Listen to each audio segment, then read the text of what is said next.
All well. Oh, yeah, I still have a little bit of a cough, but otherwise feeling good. I don't know why the Zoom camera keeps moving Not, you're and not the only one. You're hmm? not the only one. It seems as though, particularly built-in cameras, every now and then say, I'm not sure what zoom they want, and Yeah, because clearly and it's way smarter than I am and knows better what I want. My yeah. oh, maybe I can adjust the So at the background. moment, you've got a classic slice the top of your head off. Right. Video filters, studio effects. Oh, I can put a mustache and beard on me or make a Yeah, that's easy enough. yeah, Just be careful about going too far and changing your gender. that's weird. Virtual background, maybe video filters. No, eyebrows, Oddly mustache, enough, beard, lip color. the, Those are the only options. the professional photographer that did my wedding Mhm. managed also to make sure that one of the uh, amaryllis plants we had around the house decided to grow out of my about to be father-in-law head Hmm. repeatedly. And it's like, could everybody move 6 inches? No problem. But no, just carry on taking 6 inches. Weird. It's still when it was still back in the days of film, so it took a week for us to realise. Mhm. But never mind. We can always rerun the wedding. Yeah. Hey, Chris. Morning. Morning. I haven't.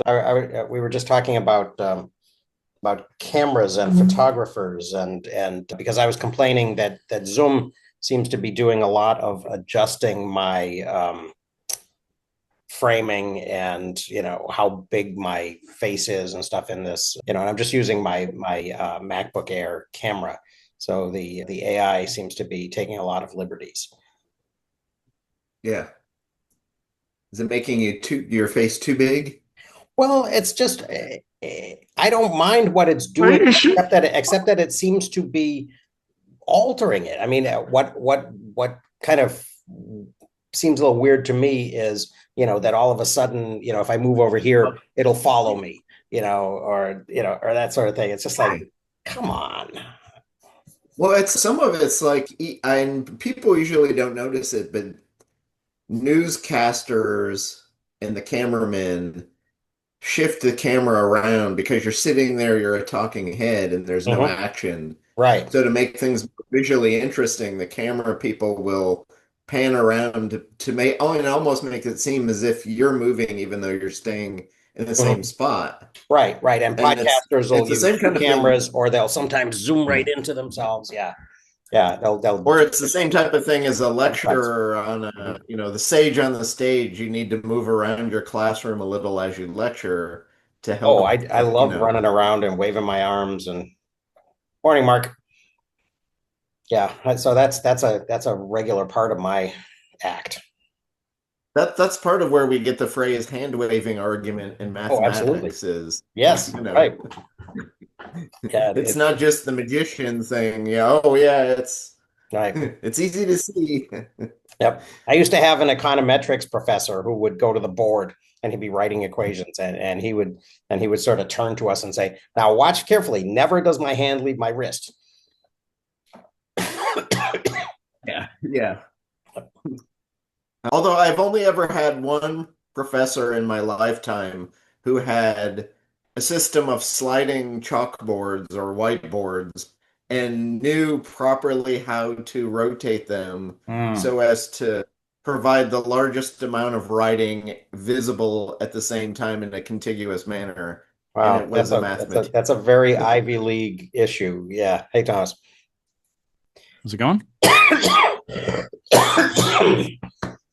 Still got a little bit of a cough, but otherwise everything's back to normal.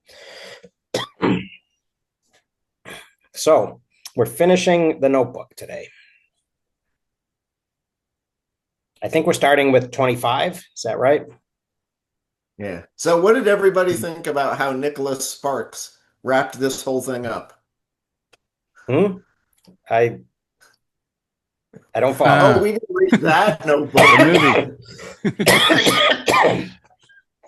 It's kind of funny. I was sort of preparing for next week, and I asked Grok 4 whether or not Bill Joy has said anything about the things that he said, the whole all that stuff that he wrote about in 2000. Excuse me. And apparently he did and it gave me a little 3-paragraph synopsis, and then it gave me like 40 links.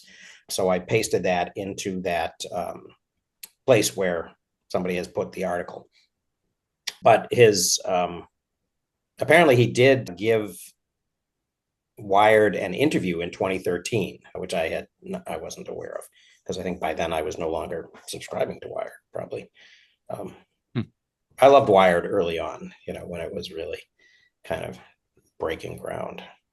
But yeah, so back to the notebook.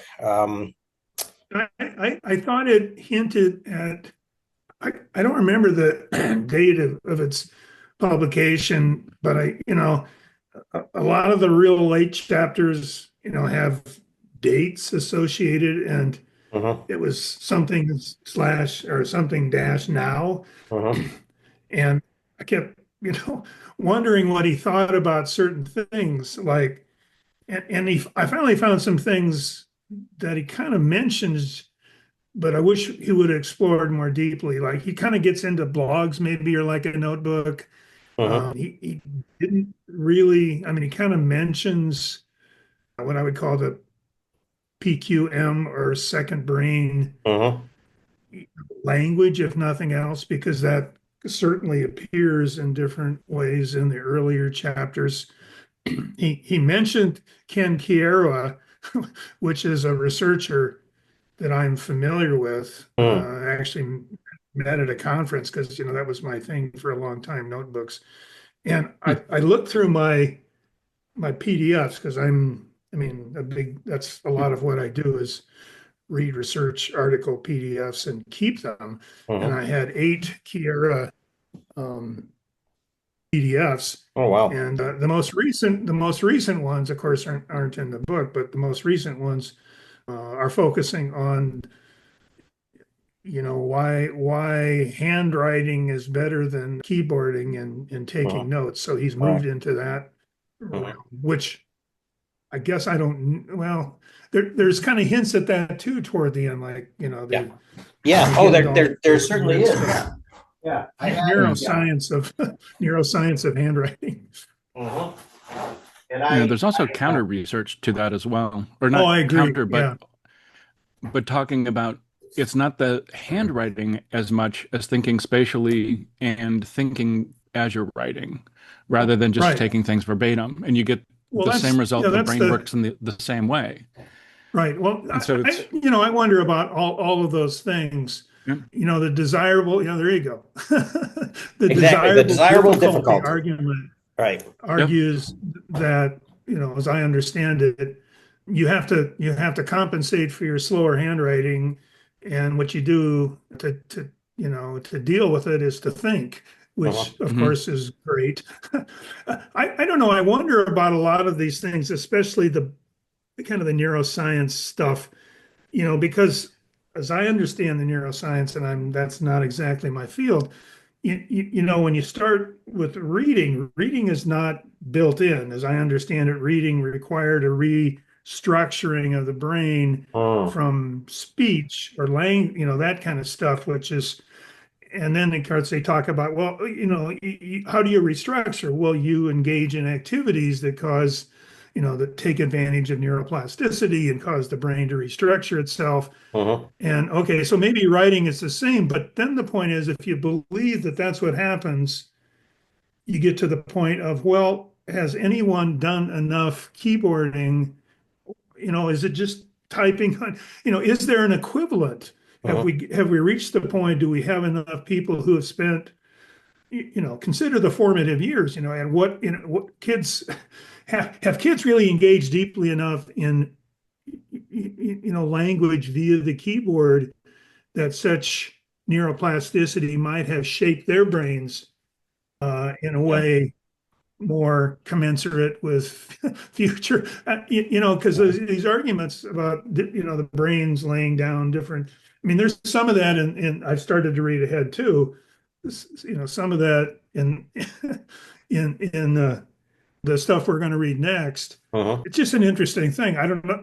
Part of the problem is, how do you test those kinds of things? And I had that, how do you test these kind of things, concerns about so many things.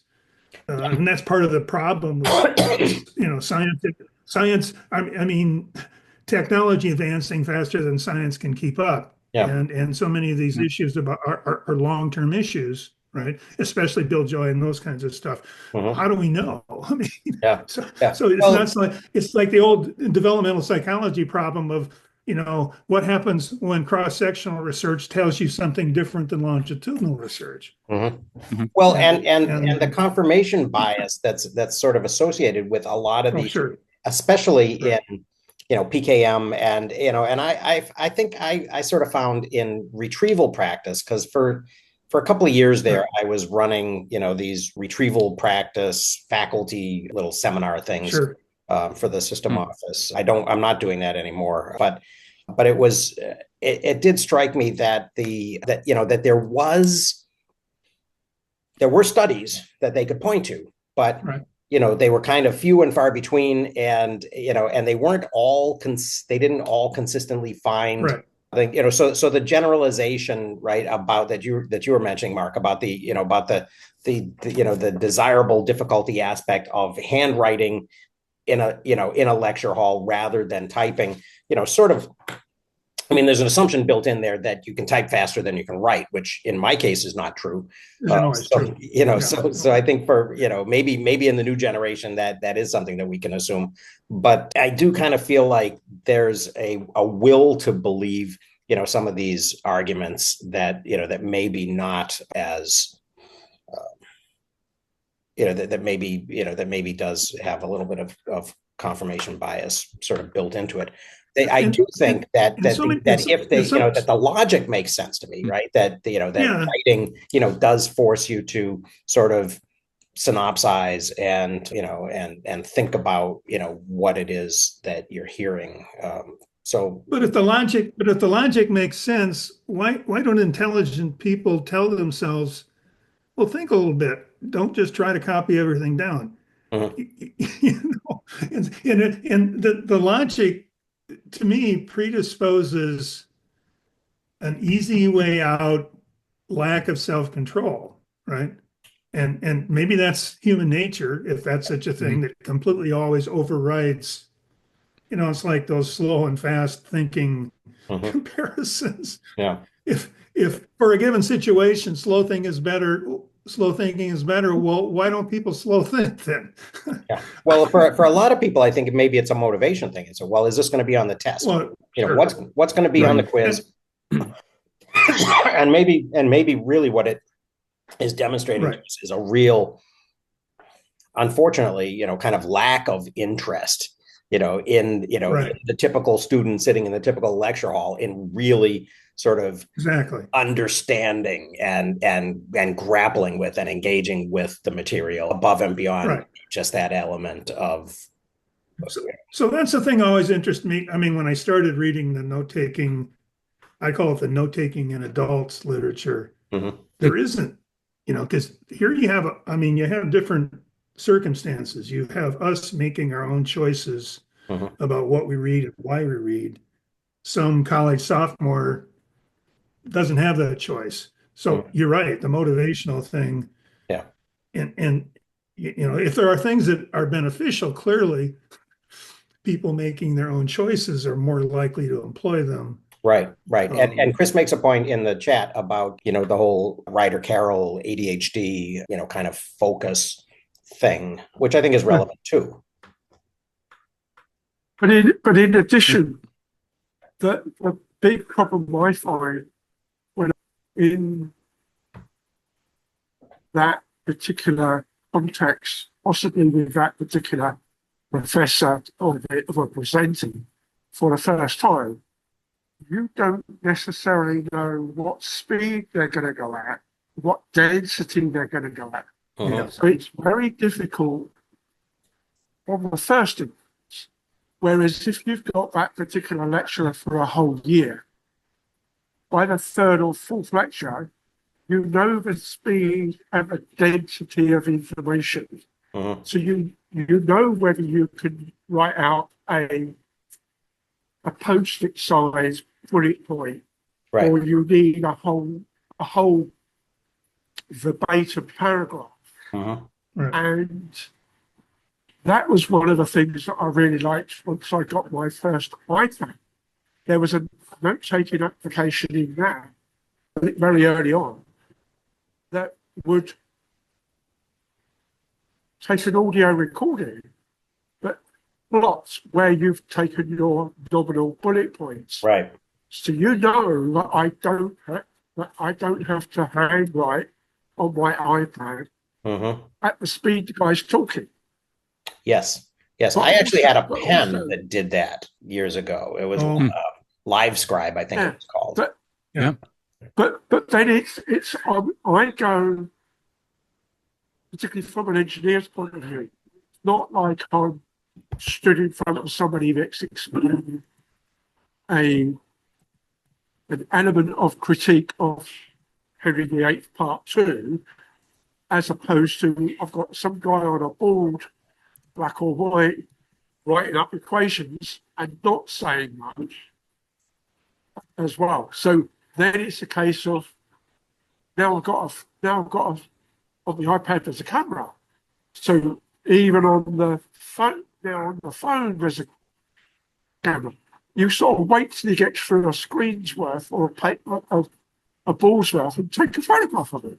And you can therefore focus on what he's saying because the tech has changed. But on the same vein, I like to handwrite because I got taught really well. Mhm. And way back when at the start of my career, most of it was hand drawn drawings of this is the design, go build that. So I've had to learn to print, relearn to print, relatively speaking. And one of the things I noticed in the conclusion, he's got a notebook, which I presume, I can't remember now exactly, but I presume is one of his, with a pen or two sat beside it. Same pen. Mhm. And they are really good. Mhm. And so I've got the habit of buying 3 or 4 of them every time I go into the bookshop, not buying a new moleskin or a new lectern every time I go into the bookshop of a stationery. So, because I found the pens suddenly disappear and they don't come back from it, whereas notebooks are always around. But the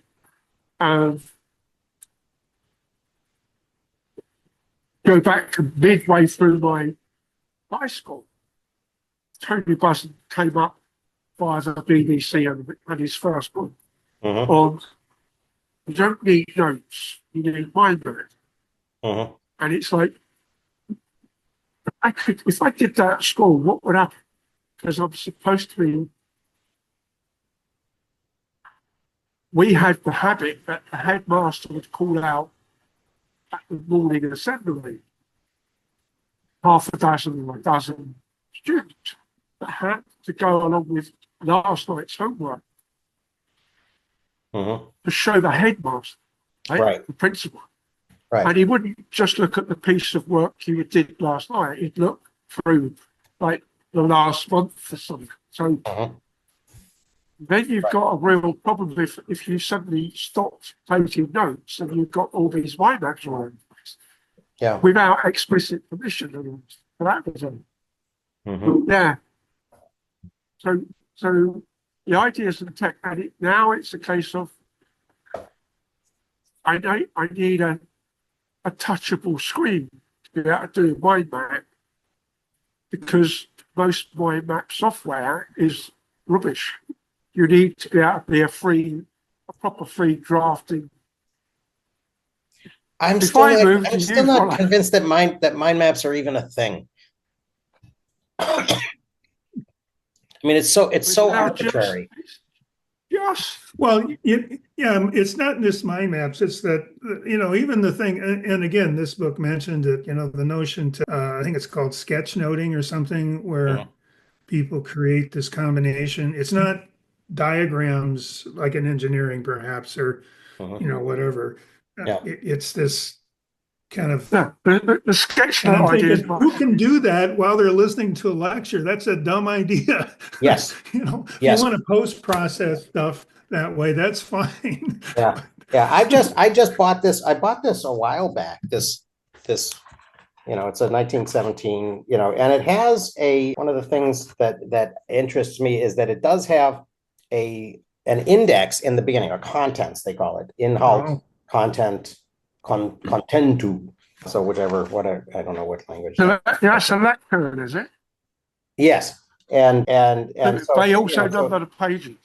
well, so it's got numbered, it does have numbered pages, right? So I could go through, and so the thing that I'm fascinated with, that I'm sort of getting out of this reading this book, is the idea of, not having individual notes that I'll then have to put in, but having something that is, kind of that contains everything, that then I would that I would index, or that I would review, and and along the way, I'm thinking about, like, this thing is not really working that well for me, and and all these other little sort of little health hacks that I've been messing around with, like levels and stuff over the course of the last year or so, that I'm thinking, they all come with expensive subscriptions, even after you buy the device. And so I'm thinking, maybe I don't want to do it. Maybe I don't need to know, and the thing that I was looking for with that was that it, was tracking my sleep, and it's not actually working. And so I've been on the chat with their AI, chatbot, trying to make it work. But I'm thinking, maybe I just, want to sort of know when I went to sleep and know when I got up, and assume that in between those two times I was relatively sleeping. Yeah, well, that, and I just sent my Apple Watch to my daughter in New Hampshire, because I didn't want to use that. And I do have a little Fitbit 3, an Inspire 3 now. So it's yeah, well, the sleep apnea thing, I do have neurological apnea. And so that was sort of why I was kind of concerned about the thing. But I'm having the last laugh, though, because according to my watch, I don't have it. Perfect. I'm validated. Told you. I just snore once in a The while. snore, I'm not dying. Yeah, that's perfect.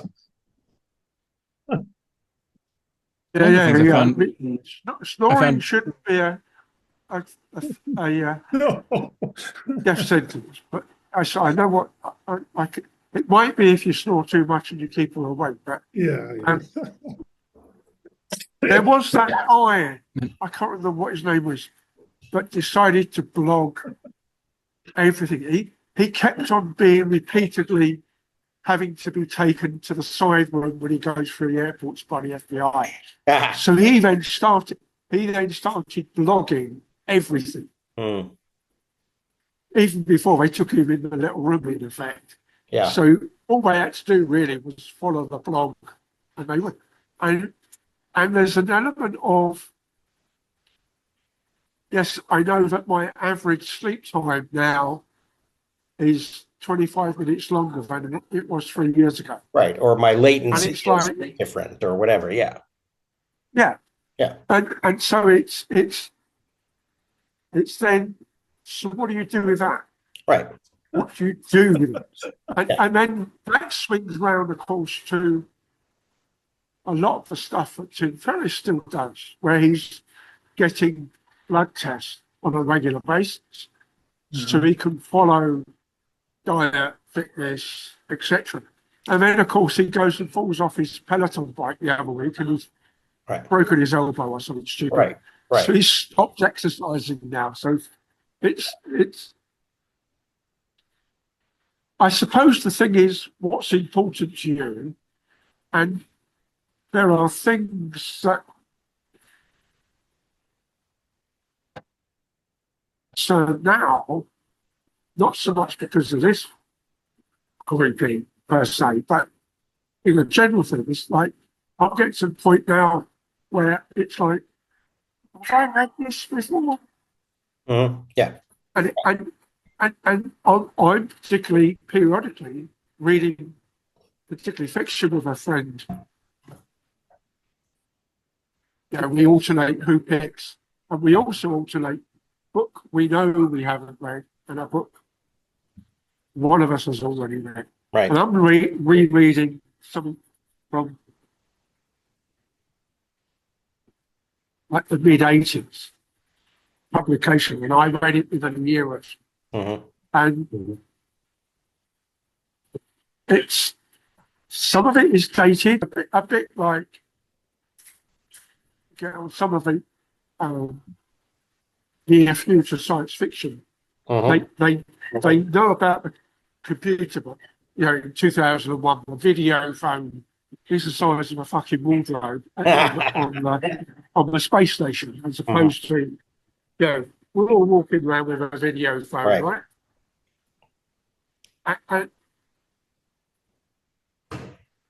versus, there's that Ian Foster science fiction thing where the whole world is built pretty much, and we all live inside, and we all live in our own little beehive type cell. Right, the machines. And we communicate via video phone, etc.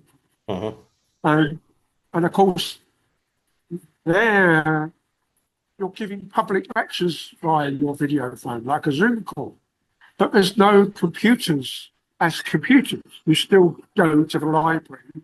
It sends you a book down a pneumatic tube from any library in the world type thing. And so where are those indexing abilities back in the note? And one of the things I was really disappointed with in the section on, we had 5 or 6 authors talking about how they did, or at least some of them were, the notebooks themselves have sometimes told people how they use the notebook. None of them really came up with a true explanation of how they found anything. When I saw that chapter and started reading it, I thought, oh, this is what I wanted to know, etc. And even where he's not really done it by interview, but there has been substantial note-taking. Patricia Highsmith was one of them. Agatha Christie was another. Agatha Christie's, the quote was, sounded very chaotic. Difficult to read, and then they just became a mess. But the question really is, though, was it for her, or was it just for the people who came after her? Well, there were some who have clearly then gone on, like Joan Dion published a few before her death. Others got published afterwards and or have been used by biographers. But Agatha Christie's were in cheap exercise books, and the description came that she was using multiple books simultaneously and didn't put the date down and didn't necessarily say anything, and left notes about daughters and homework and stuff. It wasn't pertinent to her creating.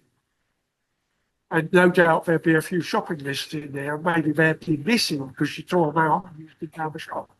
But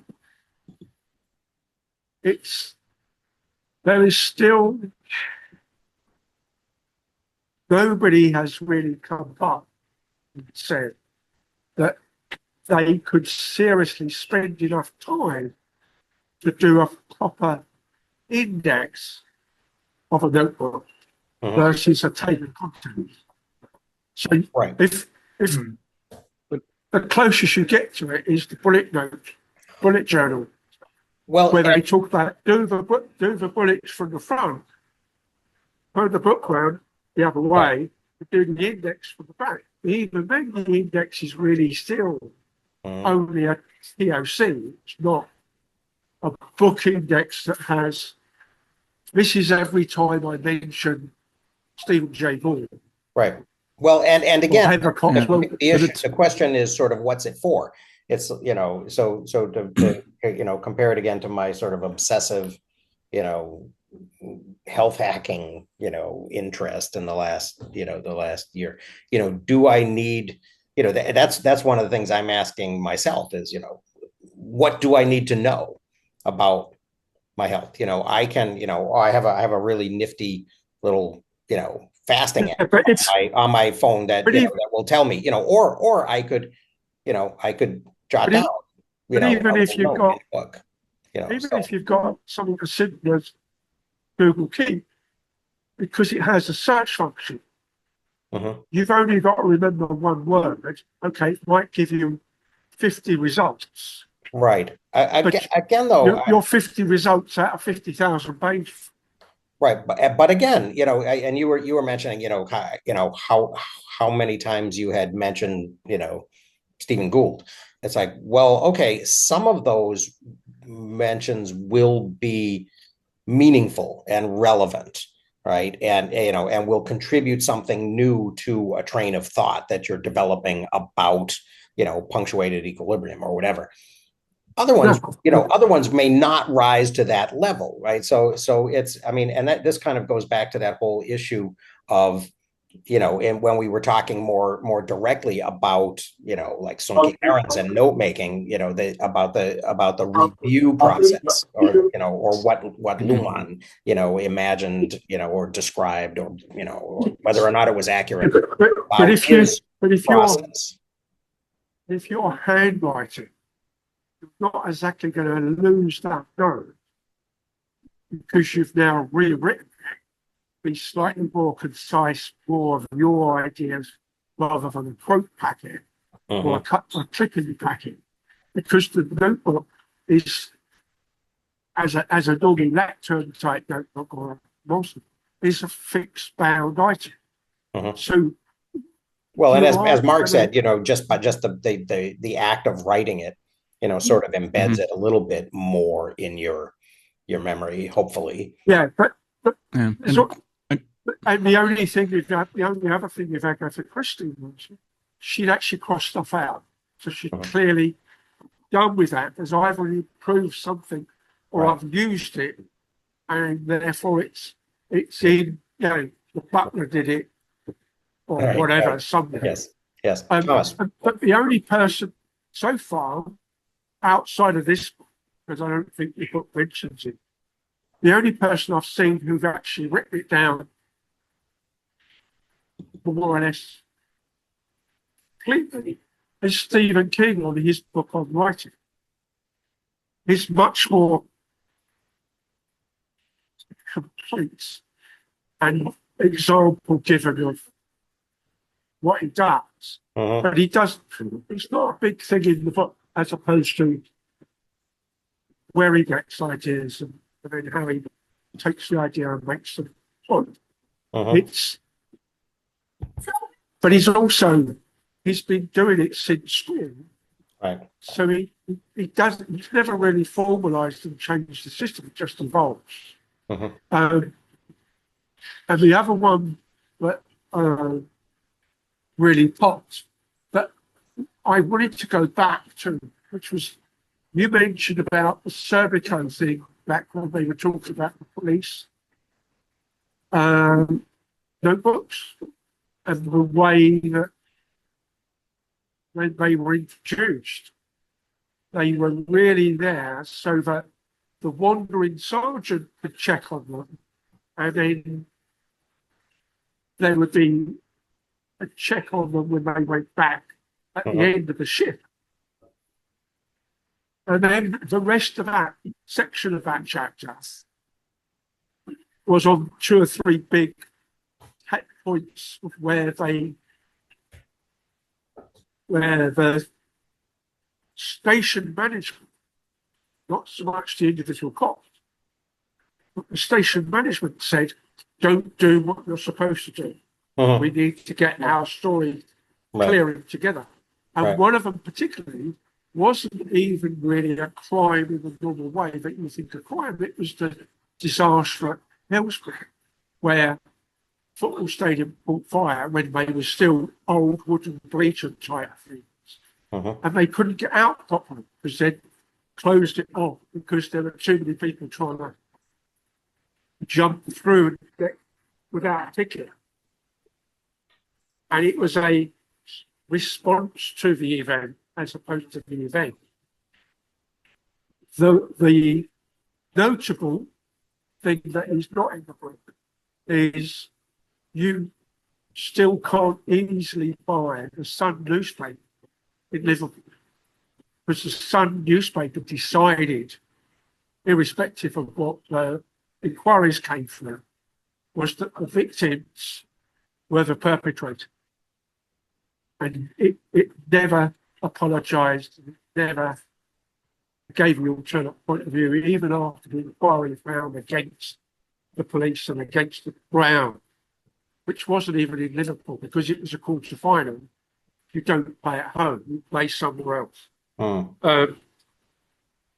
And so you can't easily, you've got to really go to like the train station type newsagents to buy, though I don't think anybody buys physical Sun anymore.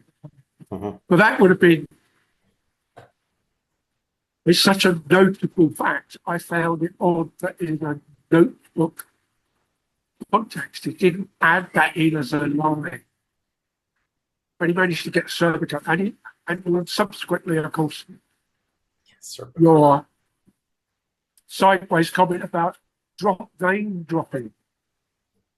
It's got a few other interviews, like the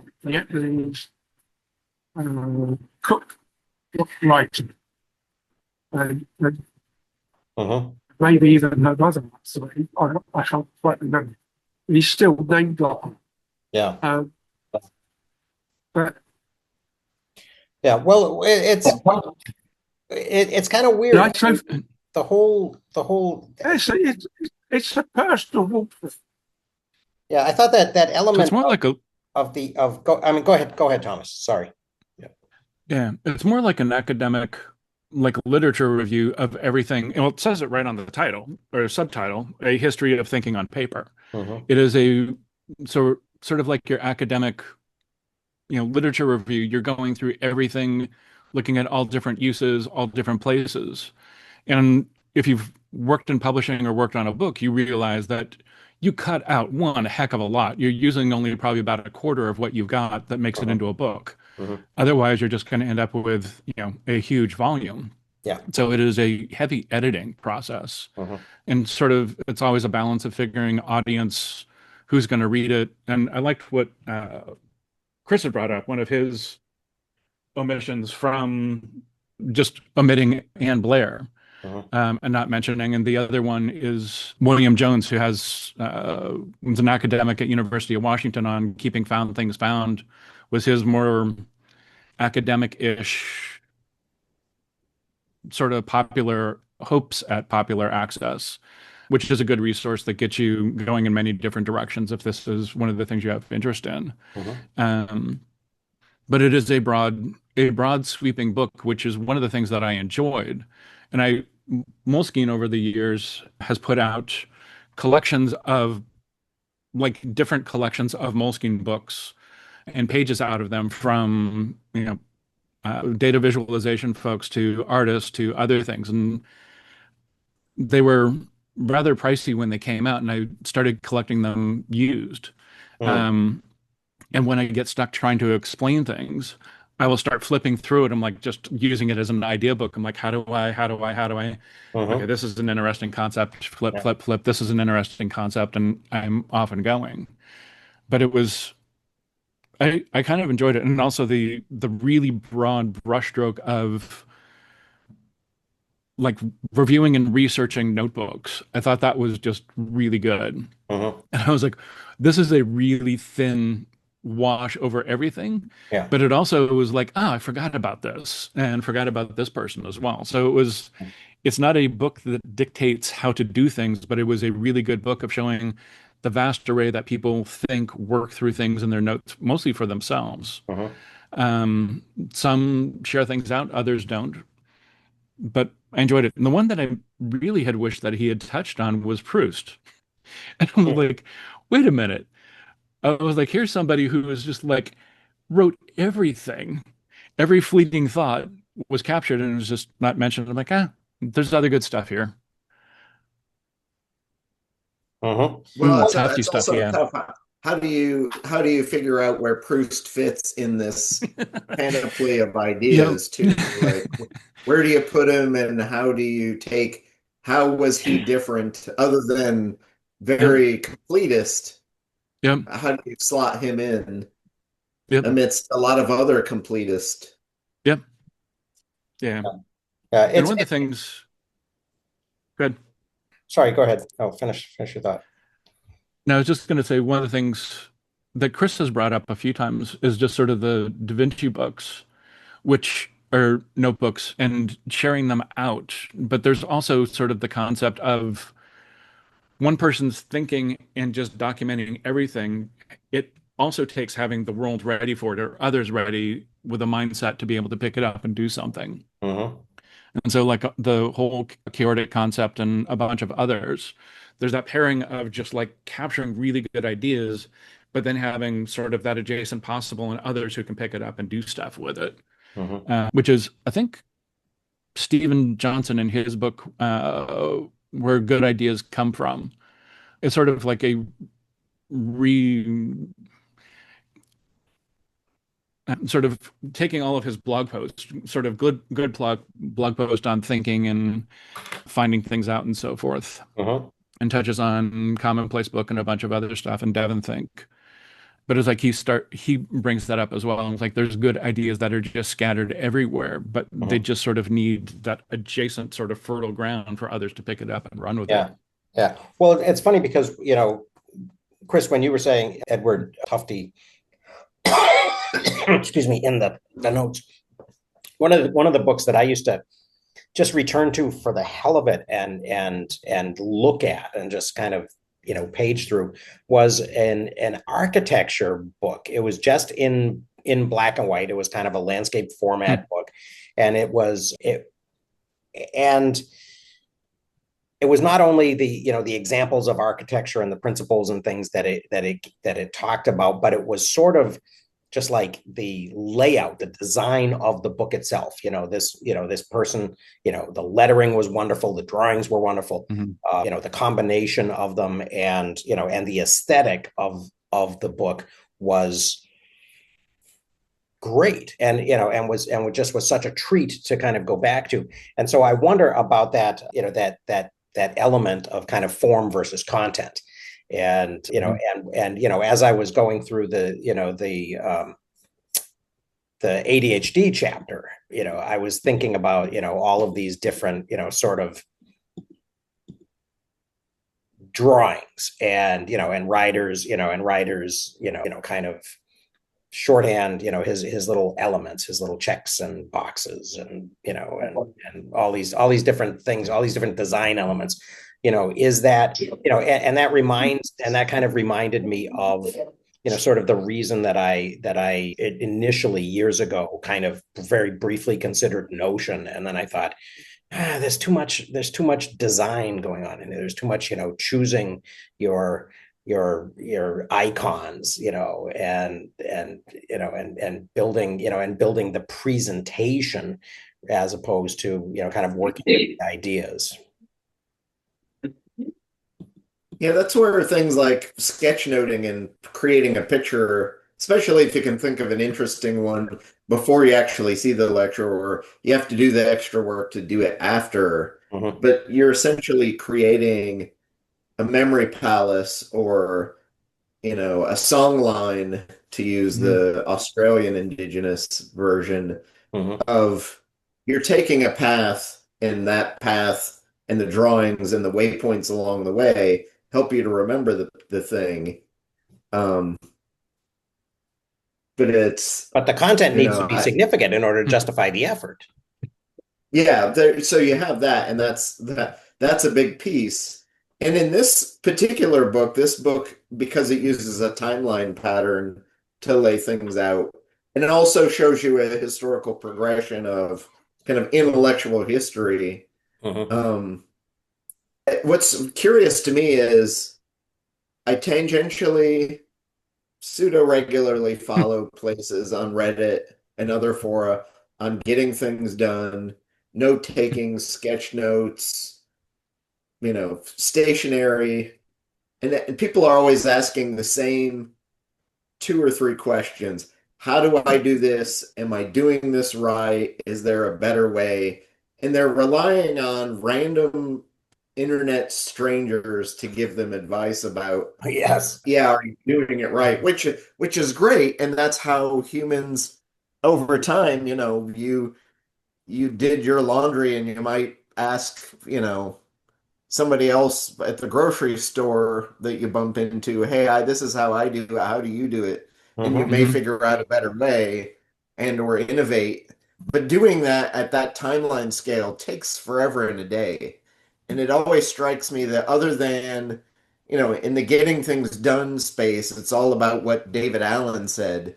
But nobody's going to this Allen, Roland Allen, and saying, hey, here's somebody who's looked at all these traditions over 2000 plus years. Mhm. Yeah. What does that look like? Mhm. Is there a better way? Yeah, there's millions of experiments that have been written down, and we have examples. And intellectual historians like Anne Blair have looked at those things. Here's how they did it. Here's what came of it. And almost no one looks at the bigger meta picture of, okay, what should I be doing, or what can I draw out of all of this vast experience to Mhm. make what I do better?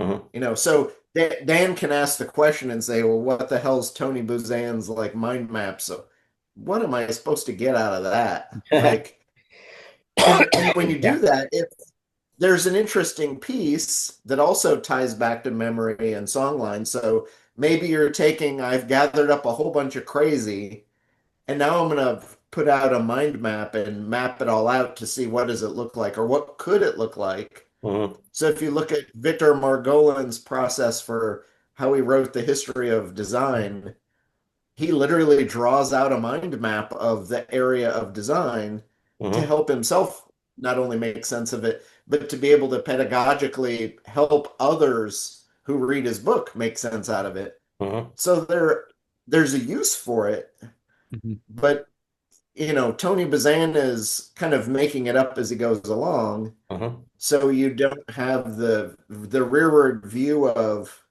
how have people used this in the past? What could you use it for? How would you use it? And what would you hope to get out of it? Mhm. And by looking at some of those things, you might come up with a better answer. But the problem is, where do you go to read about mind maps in the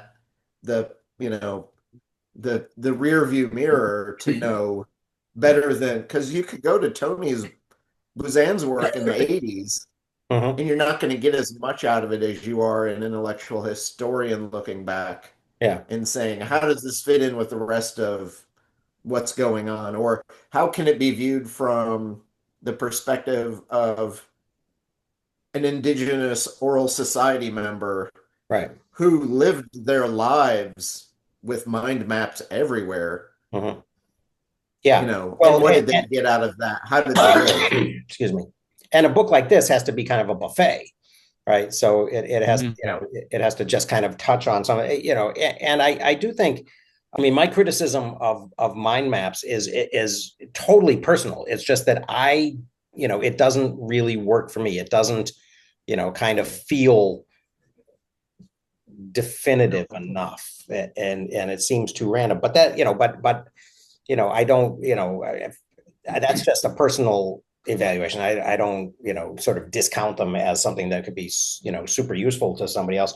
but the thing, and I do think that it's interesting, some of the things that Alan in this book, kind of picks up, the thing that you were mentioning earlier, Tim, about the cops and and the how to validate false ideas in a notebook was something that I never would have thought about, because I always imagine, if I'm writing my own notes, I'm not lying to my future self. So that wouldn't have occurred to me. The other thing that didn't occur to me was this chapter 28 idea of, using notes to sort of interpersonally, not just for myself, but for another person. And especially, I thought the context that they described in that chapter, these people in comas or in ICUs was really kind of interesting, and did show. I thought one of the Go ahead, Mark. I thought one of the big meta ideas in the book was the utility of externalization, and things that I hadn't thought of before as fitting within that framework. I mean, I am by training a psychologist, but that can mean so many different things. The chapter on expressive writing was something that I found interesting. The idea that you can psychologically, mental health wise, help yourself by making the effort, in theory, and I mean that's what it argues, to write stuff down, even though no one else is going to. You're promised no one else is going to read this, and making a connection to present day issues and concerns with AI as a tool that may be helpful, but also may be damaging as people externalize in interactions with it. So you have this general, it's like so many technologies, I guess, where you have in a way a proven benefit, but now you have there's all kinds of regulations now. The psych associations and whatever are getting all concerned about, providing AI, selling, I suppose if it's sold as worth, selling AI therapists. Well, it's kind of funny because I was listening to All In yesterday, and they were noticing, they were remarking on kind of the development of AI, and one of the points that they made was that rather than sort of converging on on general artificial intelligence and AGI or AGI, that these things were finding niches. And I think they, if I recall, they even mentioned, Chat GPT is so affirmative, right? It just, it's so obsequious and just agrees with everything you say. Whereas, Claude or Grok or something else has has a different interface in terms of its personality and the ways that it kind of reacts to things. So I thought that will be interesting too, to see, if, does everybody, go and do AI, therapy or language model therapy on, on Chat GPT just because it will validate any damn thing you tell it. Well, that's right. I mean, are some AIs more prone to confirmation bias than others or something like that, Yeah. I mean, it is a way of, if the objective is, in the same way that for social media, the objective was, capturing eyeballs for lengths of time, if the objective is to continue the interaction, then certainly agreement is, and sort of that obvious, kind of Uriah Heep approach is a way to go. This month's real good one from chat that I happened to notice via social media was somebody was concerned about wrinkles, and so the advice was use a steam iron to get rid of the wrinkles, and these wrinkles particularly apparently started off on the scrotum. Nice. I'm not quite sure how that's where they started, but that's where they started. How to deal with it's like chicken neck, or right. Why would hallucinating about the odd fake academic paper out of a list of 15, and you go through and you check manually there's 10 of them are correct, or at least they exist, and then you check to see whether they actually apply, and then that brings the number down to 8. That's one thing. But for when somebody says, I've got, I don't know, whatever the original question was, sweaty balls or something, and the solution is you iron out the wrinkles with a steam iron. It's like, Yeah. Well, it is interesting that it's clearly how the White House is operating. That's how they're using their steam irons. So, excuse me. So he does talk. When he's talking about, I think it's in chapter 29. He's talking about AI, and he is talking about sort of just accumulating all of this. What he calls history from below. Or he's quoting the Piccolo Museo, and comparing it to the old weather project. It does seem like there may be an opportunity in, handwritten, transcribable kind of contents. It was very interesting to me. That must be 20 years ago now, right? When Google started, went to University of Michigan and other places and started, just digitizing entire libraries. And the argument was at the time was that, this stuff will always be, in the public domain, and, it will be freely accessible and yada, yada, yada.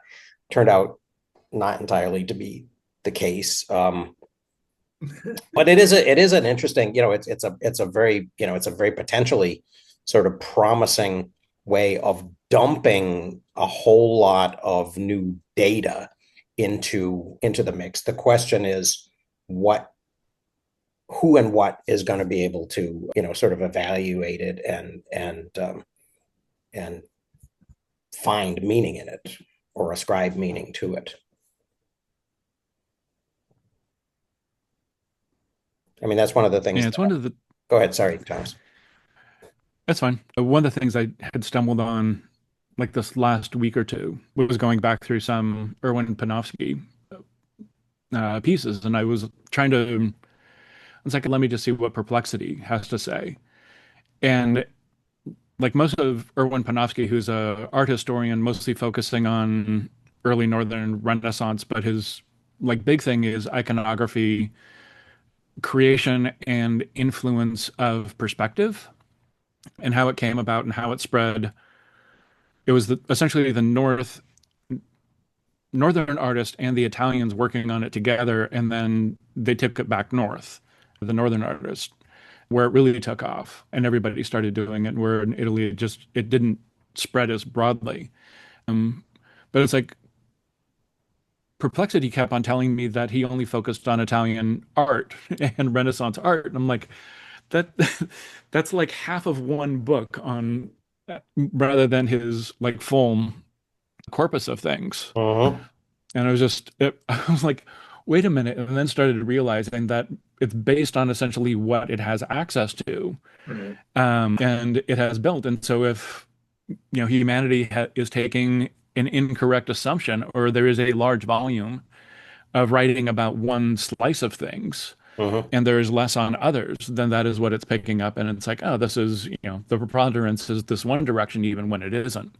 And it's just like, it's picking up on the mediocrity of humanity and just sort of regurgitating it and tilting toward mediocrity. Well, and that does seem, I mean, my critique early on, and I haven't really given up on it yet, of, kind of language models was, that kind of convergence to the mean. Right, that it was going to be very difficult to get something, kind of truly creative and outside the box. Yep. Out of the problem that Thomas just picked up is also like something that we pop up on every now and then is like, there was no Spain as we now know until about Columbus. So it was not that far away from the root of Christian. And when Thomas is talking about Italy, the man on the Clapham omnibus thinks of Italy as it now is. What he's really talking about is, what's the difference between Venice, Florence, Milan, Yeah. Genoa, Turin, Bologna, etc. Never mind about something as small as Padua or Sonoma. Right. Well, and is it meaningful Versus that that Italy there that wasn't starts south that there of wasn't a France. sense of an Italian identity, Yeah. for these people at Yeah. this time? How operative was that on, on the plans and beliefs and worldview of, somebody like Marco Polo? Yeah. Yeah, I think Yeah, one of the funny side There was things, which is when I finished up undergrad, I went to go meet up with my girlfriend who had been studying in Leona, and we took a camping trip for a week in Corsica, in Calvi. And we're up in the Citadel, wandering around the Citadel, and I trip over a rock. Well, I look down, and in the weeds, it is the birthplace marker for Christopher Columbus. oh my God. And I'm like, wait, I thought he was, you know, Genoese, yeah. uh, Genovese, but during that time, that was part of, the Genovese Empire. Sure. And I was like, okay, this kind of makes sense now. And it's like half of Calvi, the hotels, restaurants, other things are Christophe Colomb, and it's just everywhere. But I wasn't expecting to trip over the birth marker. Wow, that's And cool. it's like on this spot, he was born in such and such. I'm just like, why is this in weeds? Yeah. And is this actually correct? And I'm like, wait, this is in the wrong place. And I was like, okay, I just And a need to little keep bit- moving. So you picked it up And a and little took bit it with you, earlier. right? Sorry? And a little bit earlier, of course, you'd have had Northern Venice, Northern Sicily, Hmm. and places just wandered about in terms of monarchy allegiance, as opposed to, Yeah. it's not plate tectonics moving them around. It's just the monarchies flip flopping on Yeah. them. Well, and in the south of Italy, there's the famous line from, Lampedusa that, things must change so that they can remain the same, and from the leopard. And, and it's kind of funny because my father has been journaling about that. He's been, and he sends me his, the things that he writes, every day or so. And he's been thinking about his grandparents, right? And, and kind of feudalism. And they left southern Italy in, the first decade or so of the 20th century. And my parents have visited those ancestral villages and stuff, and to a great extent have found that not that much has changed. That the sort of the mental world that kind of people live in there is not really incredibly modern, much less postmodern. And so that sort of strikes me as, as kind of another issue of sort of this, the content underneath all this form, right? We have these ways of, of kind of thinking about things and recording the things that we think about in different cultures, as Chris was saying, with song lines and with, with sort of memory maps and memory palaces all around us, and, at times in our, in our past, if you go deep enough. But what is it, and is there a relationship between, the form that's available and the content that it kind of produces in a culture? I think that is interesting thing, and not really resolved in this book, but he kind of shines little lights on it from time to time. The other thing too that pitches into that, and I'll say it because you mentioned punctuated equilibria earlier. Each part of the culture has its own way of viewing how it's doing and what it's doing. So David Allen writes a book about getting things done, and suddenly for 20 years, that's how we look at productivity and how to get things done. Yep. And that's the way to go. Or writer Carroll says, no, it's bullet journaling and we need to bullet journal. And then people pick up and turn it into art and fluffery and what I call productivity porn, and that's the way we look at it.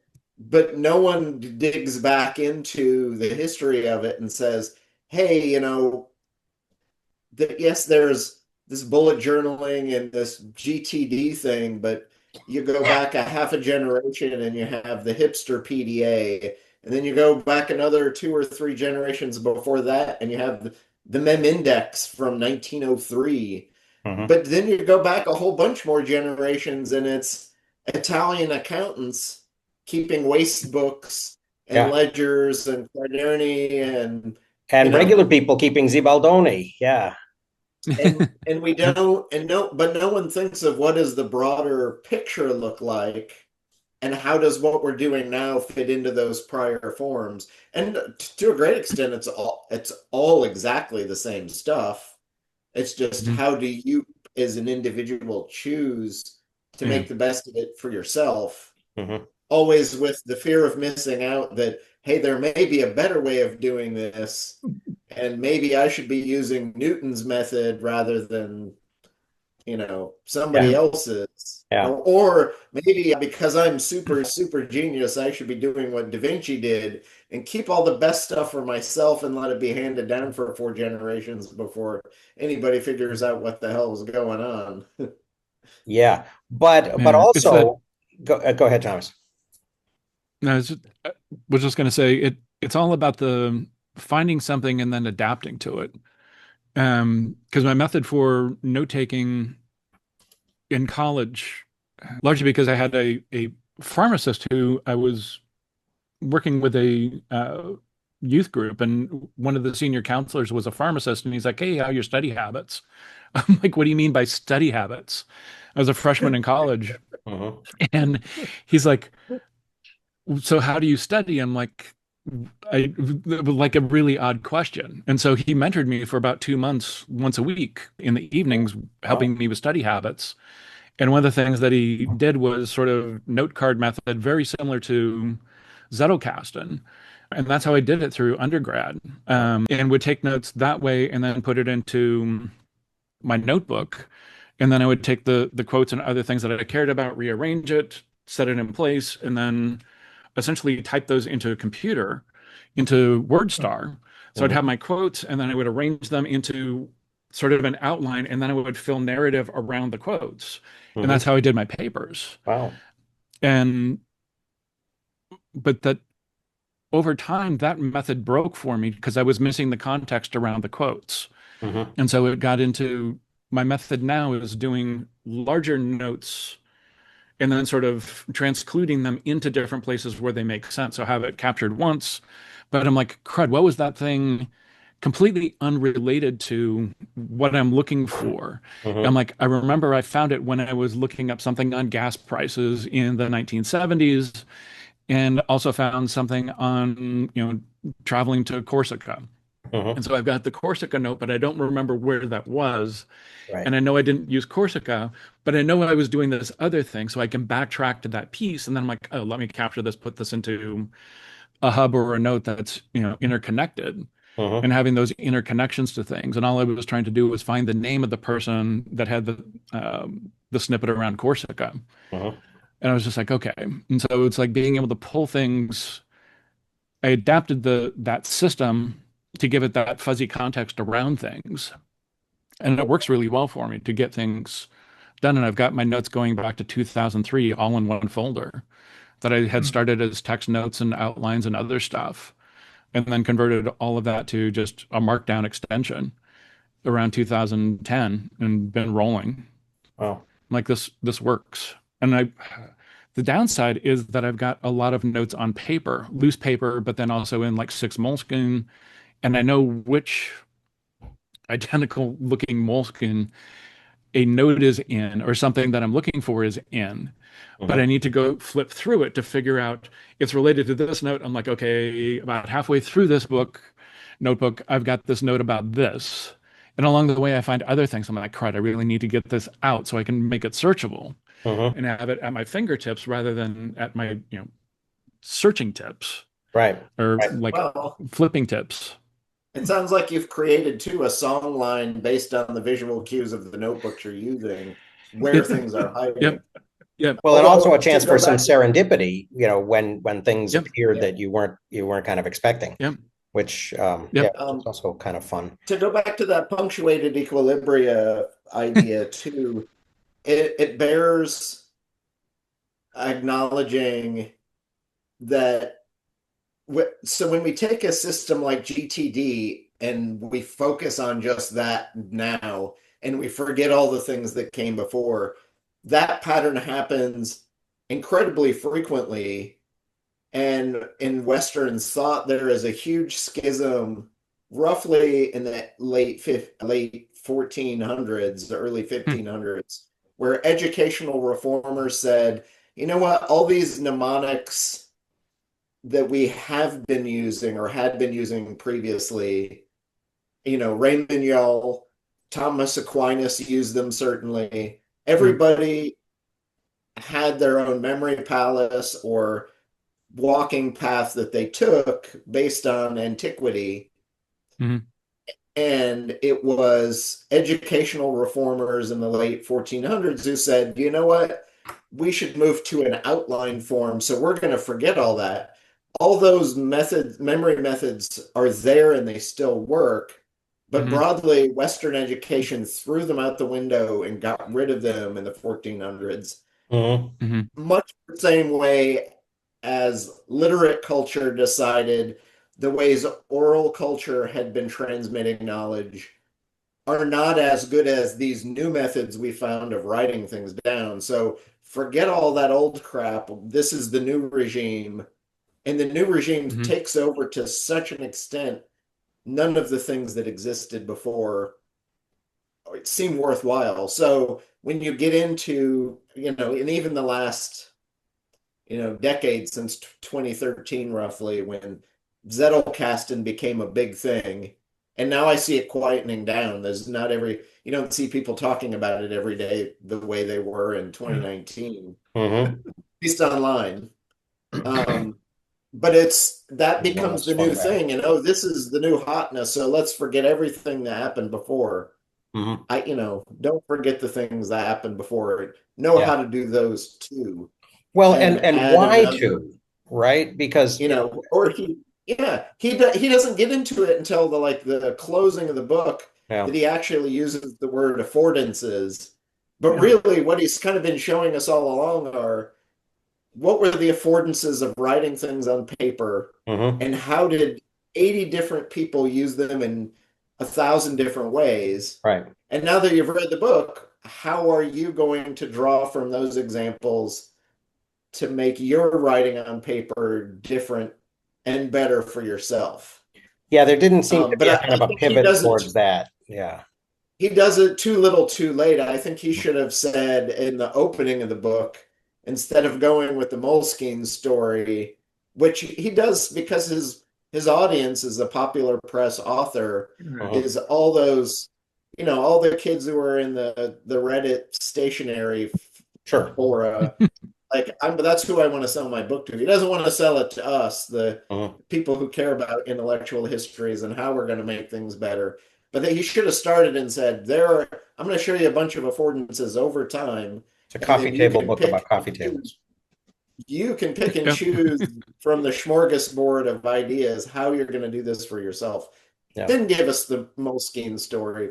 Yeah. You know, Yeah. Well, and along the way, there are some things that he mentions, that because they happened, excuse me, that I wanted more about, sort of the why, like morning pages. Okay, morning pages will get you laid.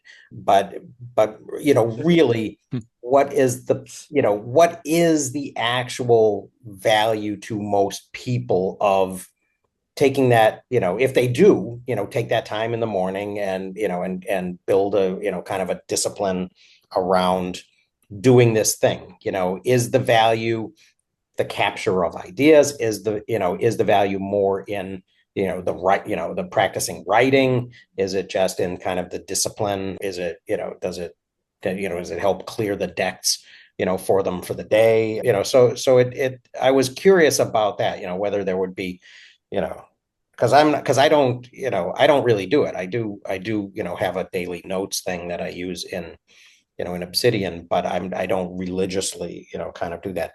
The Have, biggest thing that have you done morning pages before, Dan? Have you read about them and gotten into them at all? yeah, kind of, for a little while, but it didn't really stick.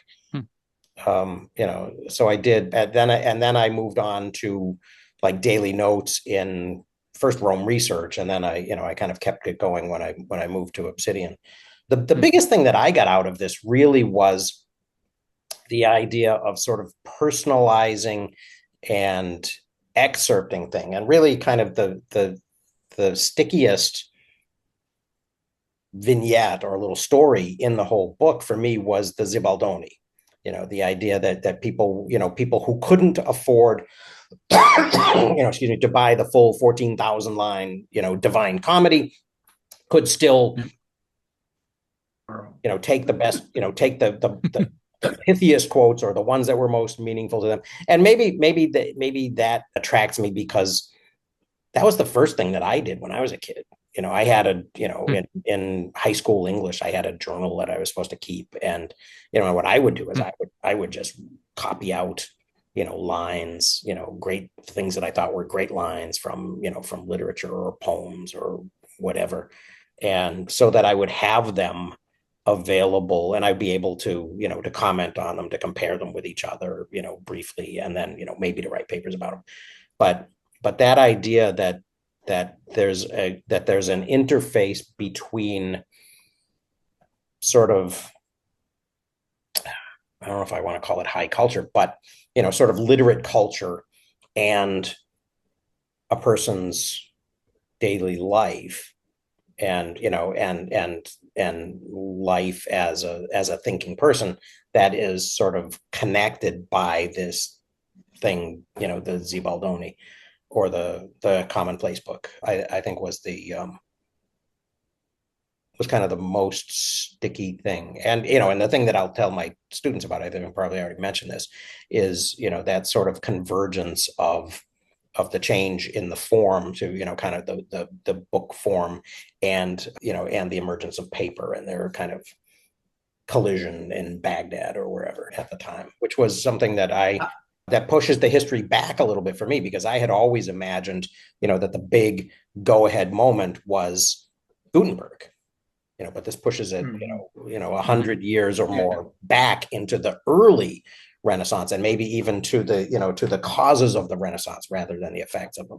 So that's cool. I don't think I've really read any books either that said it was, hey, paper is part of the reason for the Renaissance blowing up. Yeah.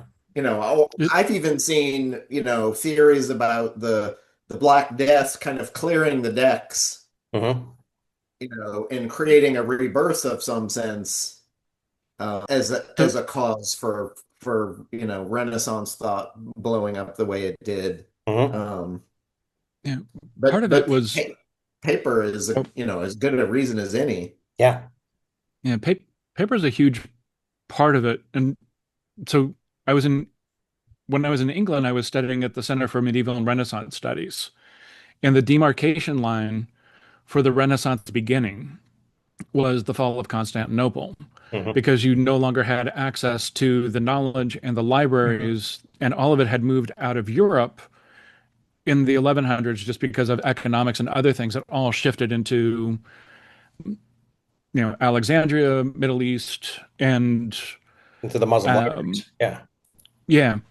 And there was a book that I read during lockdown that just really messed with my understanding in a really good way, because it was a non-Western perspective done by somebody who worked at the Bodleian. It is The Map of Knowledge by Violet Mahler. Thank you. And she looks at 7 cities and libraries that were important, starting with the library in Alexandria, but also talking about documenting things on paper and the great books, and just how fragile and the short lifespan of paper. So every 30 to 50 years, you needed to get scribes together to rewrite the whole book again, so that it would last another 30 to 50 years. And when they didn't have the money, they're like, we've got, 20,000 books that we're going to do. Okay, we don't have money for that. We've got the 15,000 books. Mhm. And then we get down to like there's 400 books that sort of make it back as the core corpus for, the great works of classicism and so forth. Mhm. And so they're not necessarily the greatest books, but they're the ones that just happen to survive. Right. But A lot of the contingency. patterns of the libraries, and sort of the academic worlds that shifted as one library got burnt down or thrown over, everybody would shift and they would take everything out of the libraries knowing that the end was coming. Mhm. And then just sort of in tribes would move it to another city, another place. Yeah, that's the book. And it was just like the whole understanding of the Renaissance was something magnificent that Western Europe did, was just like completely knocked to its knees. And it sort of goes through Middle East, North Africa, Persia, and then circles its way back up through Muslims coming into and Islam coming into Spain, Mhm. and then also trickling into Italy as sort of the Middle Ages were, Western Europe came out of the Middle Ages Mhm. and start putting emphasis on relearning what they lost, Mhm. in Yeah, the right. And then, of course, in 1100s and earlier. 1453, I think it was, Yeah. even Walter Isaacson, kind of mentions in the first pages of his book about Da Vinci, Yeah. 1453, Yeah. you get this, Yeah. kind of Yeah. refugee It. kind of, situation where all of these scholars are leaving Constantinople. Yeah. Yeah.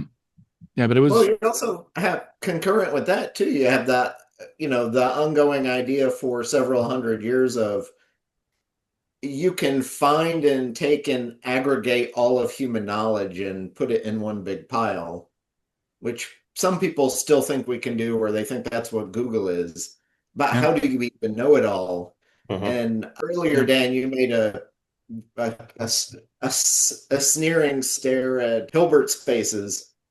And Oh no, David I Hilbert. just because you've been blogging about that. Oh yeah, yeah, yeah. No, but David Hilbert as a mathematician is widely known in the mathematics field as the last living mathematician who knew and understood and could comprehend all of the mathematical knowledge that had been Hmm. accumulated to his point in history. Mhm. And after that, there is so much math out there, you cannot know it or be an expert in all of it. Yeah. Because there's literally so much of it. And that's just one area, much less all the areas. No, So, I apologize, Chris. All I was doing was sort of No, teasing you a little bit on how complex that stuff that you've been. I mean, Yeah. that description of the course and then the bibliography was super cool. But holy crap, that is some complicated stuff. Well, but that's the interesting thing is even as complex as that looks, if you've had a little bit of calculus and a little bit of linear algebra, this particular professor who's very good at teaching this kind of stuff in abstract math can take your background in those two areas and get you into some really deep graduate level math Cool. really quickly, but in a way that you would understand it and know kind of what's going on and be able to actually start doing some really high level math with a very, very modest beginnings. So it looks way more complicated than it is, but at the same time, as a culture, I think we say math is scary way too frequently, which scares people away from it, and we really shouldn't because it's way easier to understand than vaccination schedules. Yeah, it becomes a self-fulfilling prophecy. Yeah. I think I have a tag that I use in my notes, and I collect examples of math shaming from very early elementary education all the way through like in almost every popular news story or magazine article about math. They begin with math shaming, and it's like, oh, this math stuff is really hard, but here's what these people are doing with it that's really cool. And instead of saying, this math stuff really isn't that bad, and here's what these cool people are doing with it, and you could try and do this too, but nobody ever starts from that. Right. Right. You Yeah. know? Except for Mortimer Adler, who's like, you can understand all this stuff, and here's a good place is to start with Euclid. Yeah. Right. And You know, and progress you can- through Principia. Yeah. Yeah. All of that, all that stuff. And then at the end of this, we have the extended mind. Right. So this is where he kind of which I find fascinating because this book comes out in 2023, and easily there's a 4-month window before that for publicity purposes, maybe 5 or 6, at which point the thing is locked. So the extended mind chapter, literally he's writing, I'm presuming because of Annie, whose book we read, ages ago. I think it came out in 2021, if I remember, summer of 2021. So he's reading that roughly at the same time he's finishing the book, and it's only he kind of tacks it on as the wrap up, but doesn't cite it. Talks about the 1968 paper instead. Yeah. And maybe he came across it in his reading from something else, but I can't imagine for the life of me in the space of note-taking that her book was not the kicker that, pushed him into the precipice. Yeah. Yeah. And then I didn't read I did not at all read the appendix. Is there anything in it? It looks like there's a lot of citation. It's like adjacent notes. Yeah. So if you're interested in that chapter, here are things that sort of run parallel to it and adjacent to it. I was flipping through it this morning. Yeah. I mean, I think I'm glad I read this. I think this was valuable. I thought it was going to be sort of more fluff and kind of light cheerleading sort of description, but he did kind of. Even for me, some of the there were only a few things that I hadn't read pieces before. His section on police notebooks was something I had not come across, and is actually incredibly relevant and germane for how policing is done today. Oh yeah, yeah. Yeah, well, and that whole idea of what to do with unreliable notes. Yeah, from third parties, that does seem like a, kind of an introduction to, and especially if we're going to get, this purported AI-based, sort of transcription of all of the written stuff in every little archive and, county historical society in the world. What we'll do. Or you get the Epstein version. You get the AI version of the Epstein file. There is no list. It was just because Epstein was a memory palace user. Yeah.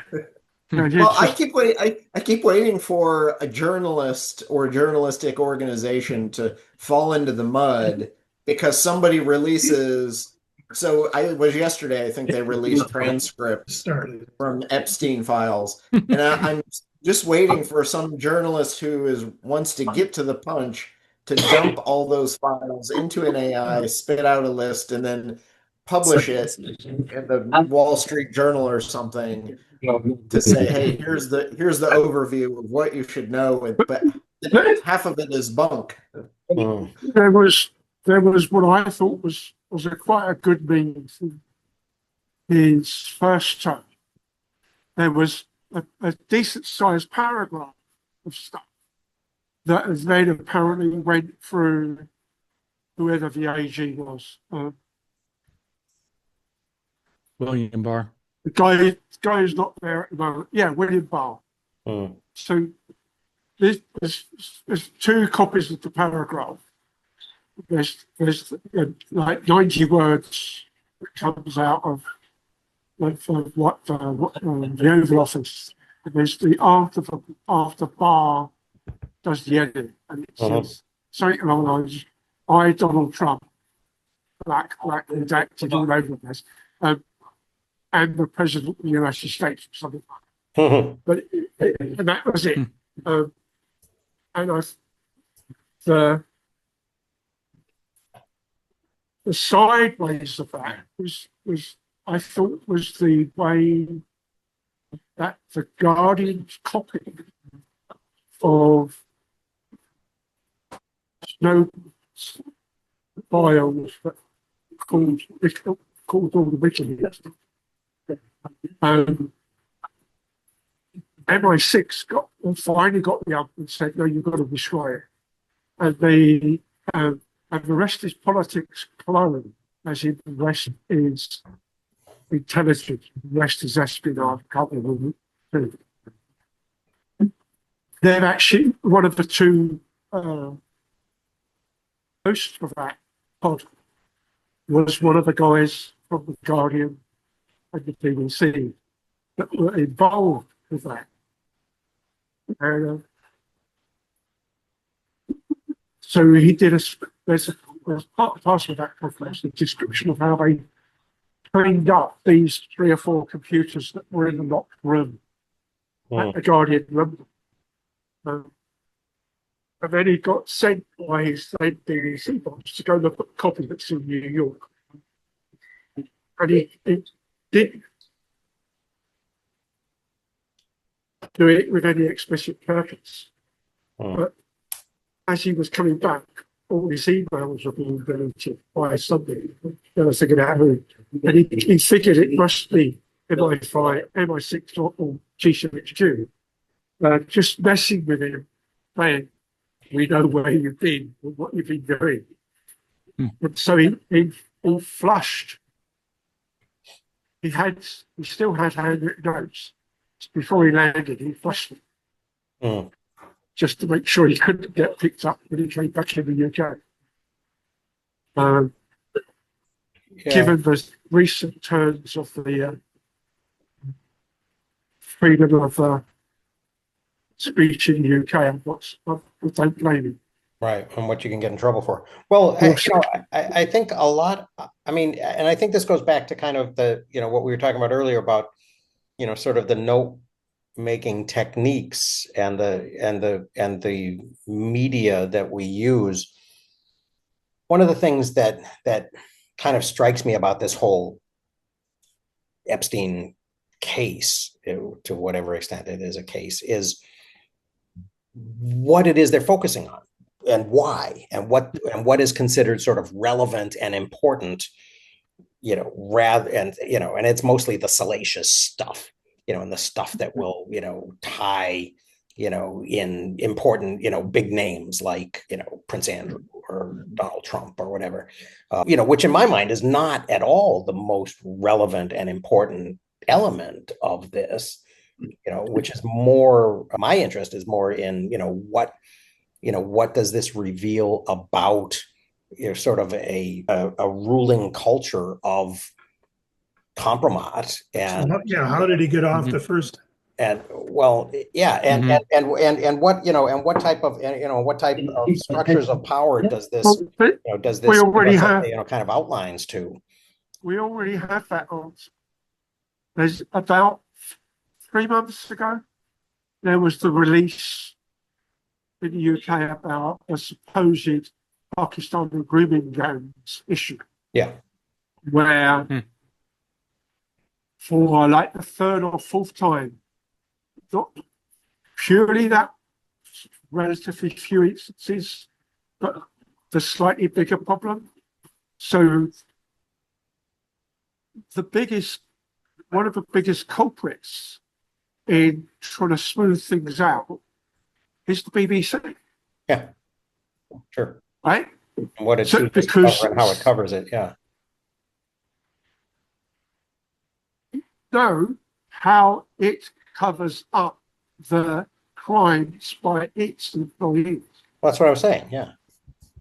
So, for instance, one of the big programs in the 70s and 80s was Jim Will Fix It, where mostly children, but some adults, you write in, I've got this problem, do this. Can you help? Mhm. So a lot of it was, for whatever reason, this kid really wants to go to the FA Cup one. Can you fix it? So the next thing you know is next week, a week after the cup final, say, there's Jim will fix it program comes on TV, and you see how that particular kid managed to answer the question in a sufficiently interesting way that they get a free ticket with all the trimmings because Jimmy's a big player. He started off as a pirate disc jockey, and he's a big player. And a good portion of these kids were then reporting sexual abuse. Oh, wow. And at about the same time, there were a number of members of parliament also being tainted with the same problem.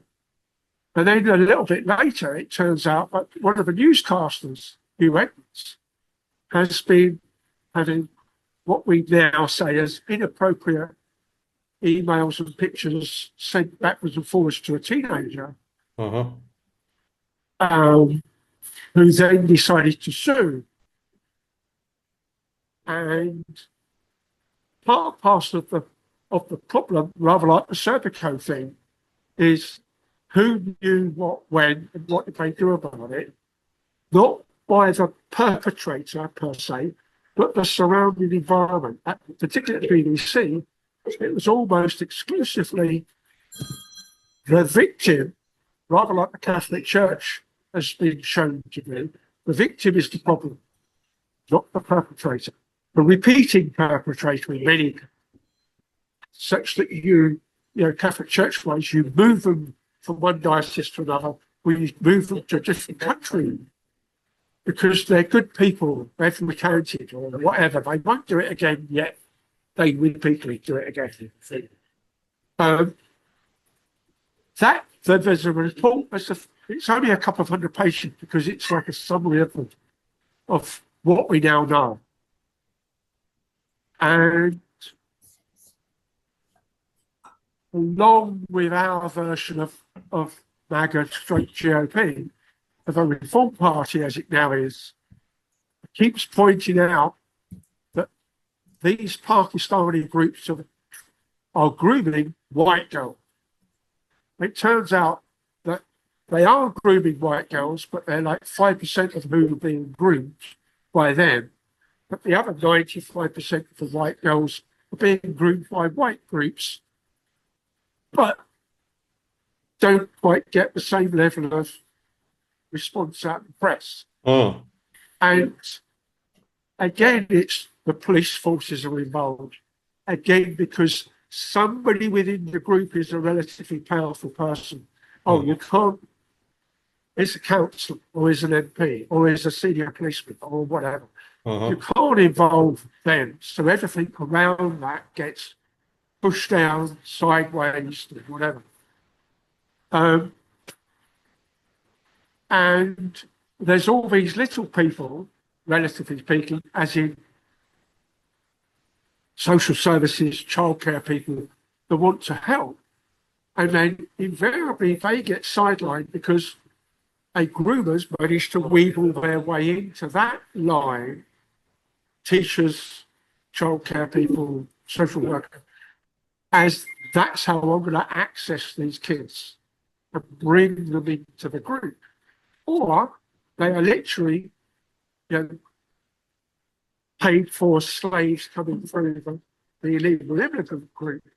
So when you bust open a cluster of these things, half of the girls don't speak English because they're whatever, and they're illegally in the country. So the system,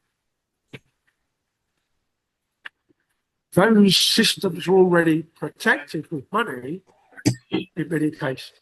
So it's, forget what her name is, but it's Dame Judge something or other. I'll look it up and send it in the notes if somebody wants it.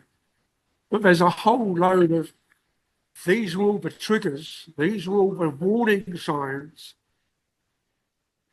What did we not do with these triggers and what did we miss on these warning signs in this set of cases and the previous cases, and how many times do we have to say this? Because most of the time, these criminals are stupid. They're doing exactly the same thing in virtually exactly the same way because it works.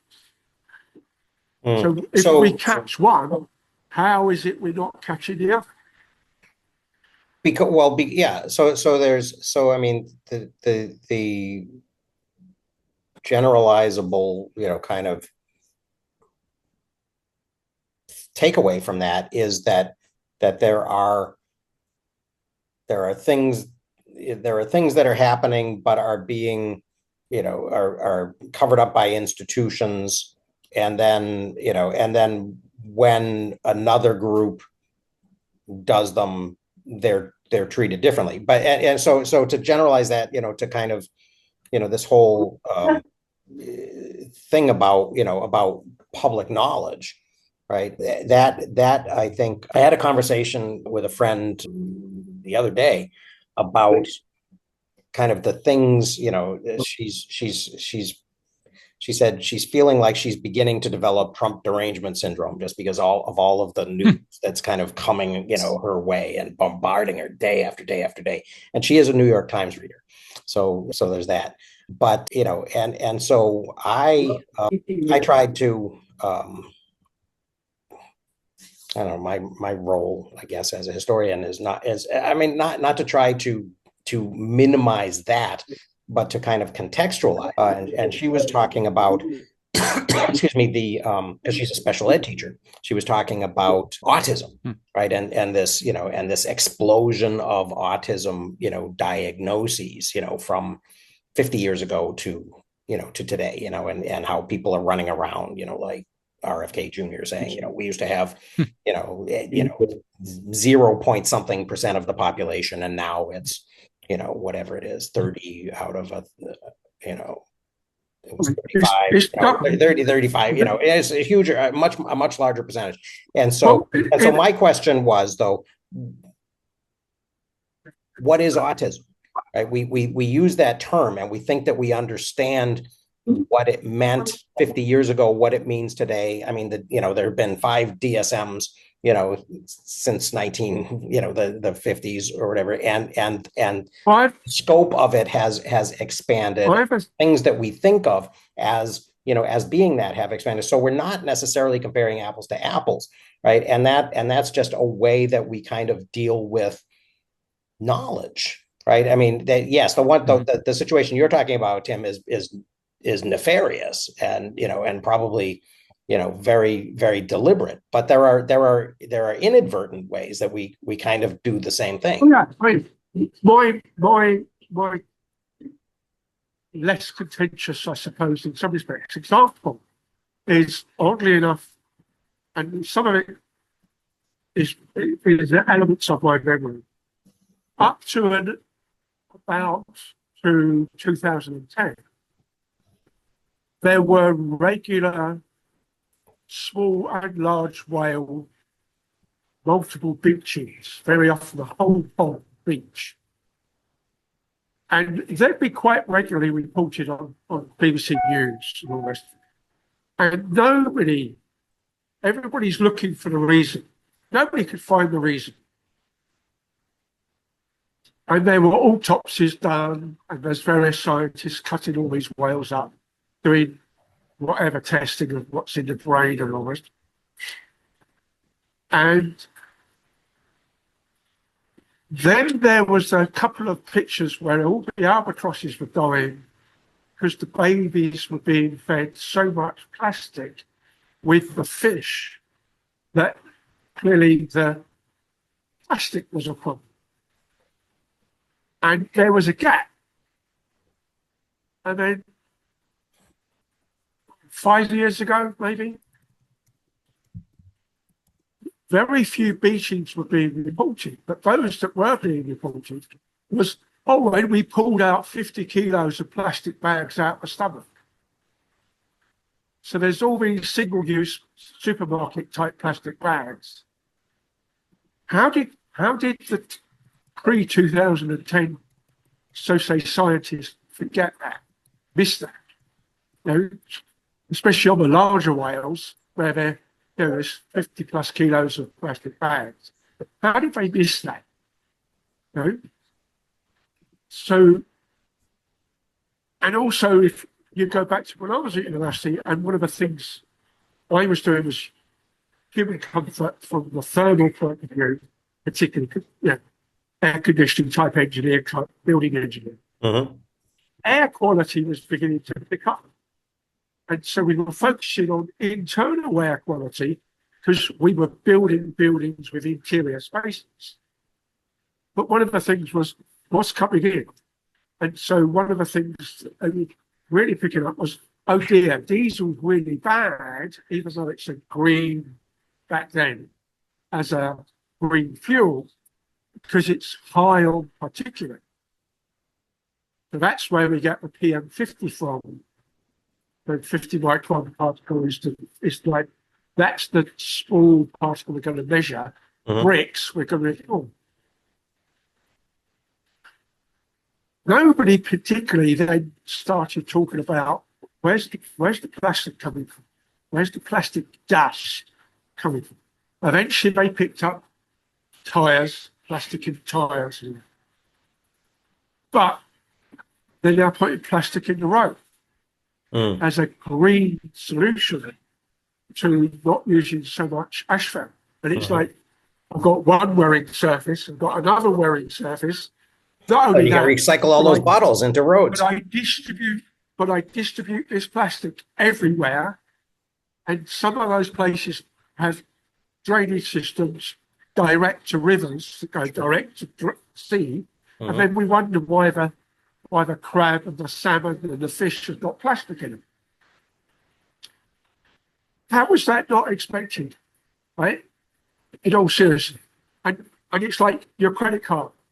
If you have a really old one or an ID card type card or a library card, which is a plastic thing, and it's in the same way, how it wears away, one of the things I've got that is really old, it's a pre-2010 London Metro travel card for buses and trams and metro.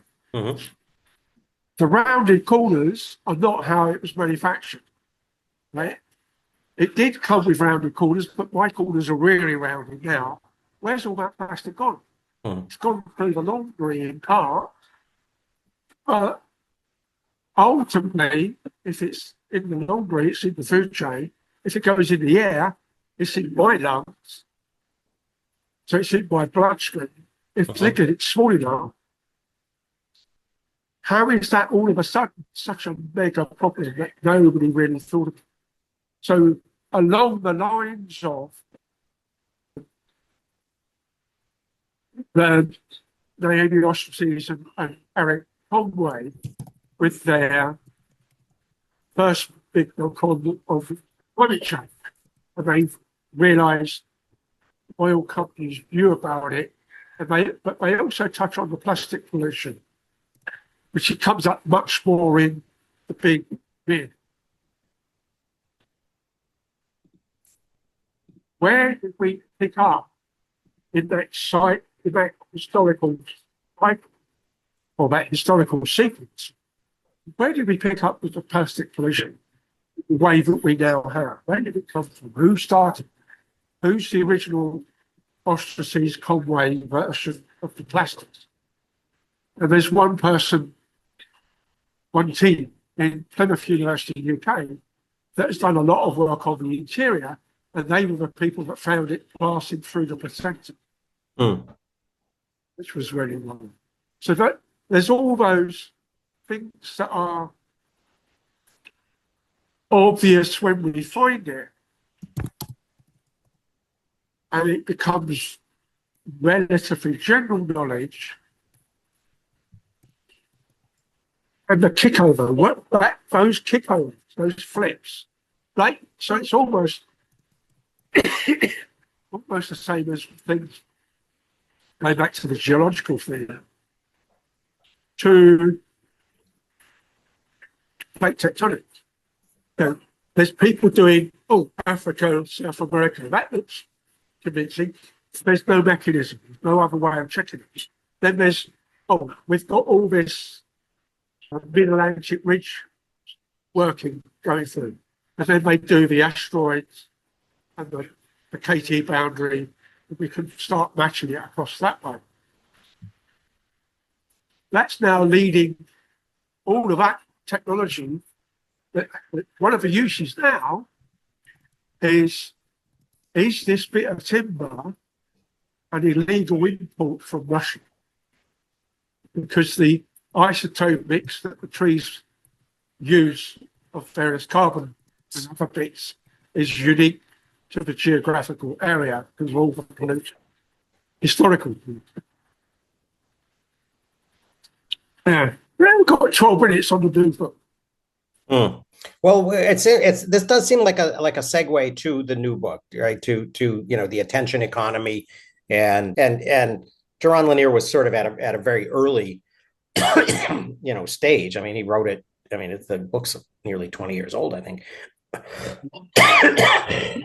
Excuse me, but does seem. I mean, it seems like it will have some things to say about those things that we've already talked about in the context of sort of filter bubbles and that and all of that. Well, it has a lot more on the incentives for more on people. What do you call it? Has more on economics and power than I was expecting it to be. Mm-hmm. Because I was expecting it to fall in line more with some of his other works that I've read and hadn't really seen this one. So yeah. Yeah, I think his more. I mean, You Are Not a Gadget was less about this, and the more recent ones, the more recent two, the one about his, sort of the autobiographical one, and then the Why You Should Get Off Facebook. Was that the title of the the most recent one? Yeah, I think are kind of dealing with the fallout from this. I think he's really been sort of stuck on this one theme for the last couple of decades, which is not, I don't think wrong. Well, I like that he's got the background and he's from the tech elite space, but he's also thinking way more critically about what he's doing and what's going on than most of the people who are just like, oh, there's money to be made, so right, who gives a crap about how we're doing it? Let's just go ahead and do it. Yeah. Without worrying about any of the second, third, and fourth level fallout of what happens to society, what happens to culture, what happens to democracy, Right. Well, and what happens when you give millions of racists a platform to be as loud as the New York Times. Right. Well, and I like the fact that he knew he knows Ted Nelson. Is still, I just say Ted Krasinski. Ted, and I just double checked. Apparently, Ted is still alive. He's 988. So there you go. The real Ted Nelson, I think, is his handle. But I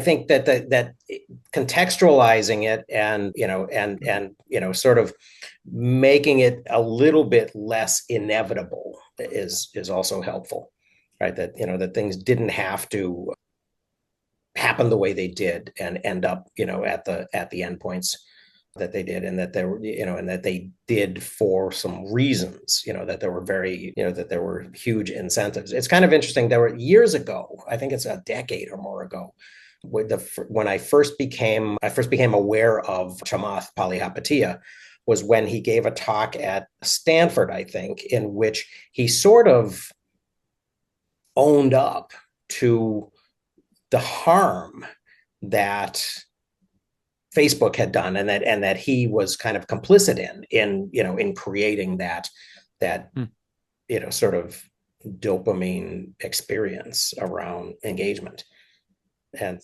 so that that is maybe I'll try to find that and post a link to that in the notes for the next thing. But yeah, I do think that whole question of I mean, that we were sort of getting to in the last half hour or so, sort of, what information, what is relevant, what is valued, what's considered important, gets expressed through these kind of institutional mechanisms and business strategies, and then even I think one of the things that Moth and his buddies were talking about yesterday in the latest edition of All In was sort of that, or maybe I heard it somewhere else. It was sort of that connection between. Oh no, I think it wasn't there, because they had just interviewed Sachs and Kalkanis had just interviewed the senator from Missouri who had brought the suit against the Biden administration. And done all of that discovery about what the administration was doing that sort of paralleled what Matt Taibbi found in the Twitter files. And so those two things are sort of kind of bookends on the institutional thing that we were talking about earlier, with respect to, borders and, and people looking over our shoulder at our Zibaldonis or digital ones. So cool. Looks like a lot of Howard Rangel, Ted Nelson, and Doug Engelbart come to dinner. I have not seen that one. That'll be interesting. I used to actually subscribe to Ted on YouTube, and every once in a while he would come out with something fun. I think the most fun one in recent years was his theory about who Satoshi was, the Bitcoin founder, because it was out there. But he's not afraid to have opinions about things. So that's kind of interesting and cool too. All right, so we're at about time. Any last thoughts on this? Excuse me, this thing that we're leaving behind? And that turned out to be a decent book. I read it before and was less impressed, and I don't know why. I mean, I guess maybe if I read every book twice, I would get more out of them. But I thought it was a beneficial read. Yeah, maybe a timing thing. I found, I mean, that the Zibaldoni thing, the excerpting, and then the convergence of paper and the book form were, two really helpful things for me that I'm adding to my own kind of database. Does your appreciation of the Zibaldoni part of the history have anything to do with your Italian heritage? Oh, sure. Absolutely. Absolutely. And I'm going to use that word as much as possible. Damn it. I always was kind of thrown a little bit that so much of the Wikipedia page for Commonplace book was just rife with Zibaldoni this and Zibaldoni that. And there was never a very good, clear delineation or great sources about what the difference was between them. Or why, or Yeah. And this book didn't really clear up any of the subtle historical differences, because generally I think it's all part of a whole.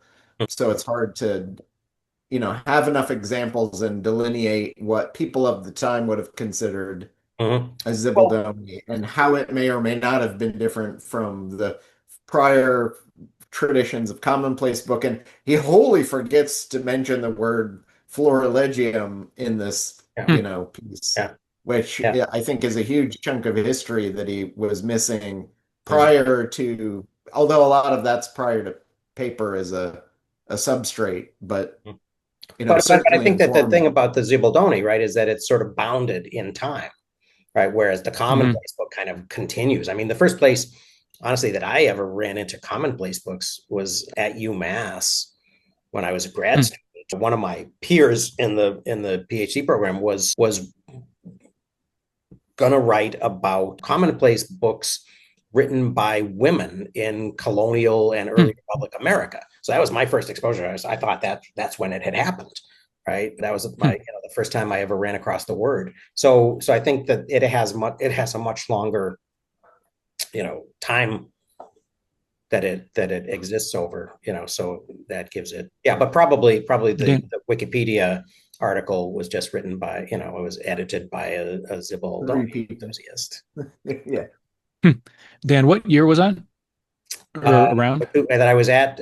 I was on campus 2009 through 2012. Okay. Yeah, because it was around whenever Stephen Berlin Johnson blogged about Commonplace Book. That was my first stumbling on it. So it's somewhere between like 2005-ish, like 2000, somewhere between like 2003 to about 2008 or 9. Mhm. Yeah. His blogging sort of tailed off a bit. Excuse me. I think Amherst. What are we looking at there? This is the Oh, cool. beginning in a lot of in the early 2000s. Earl Havens was doing research at Yale on commonplaces, Yeah. and that Cool. kind of blew up a lot of the research and made a lot more people interested in it as a topic. Yeah. In the last, I think the interest at 25, UMass was regional, right? It was because there was Emily Dickinson, and I think there was somebody else. I think there was a connection with Nantucket as well, if I remember.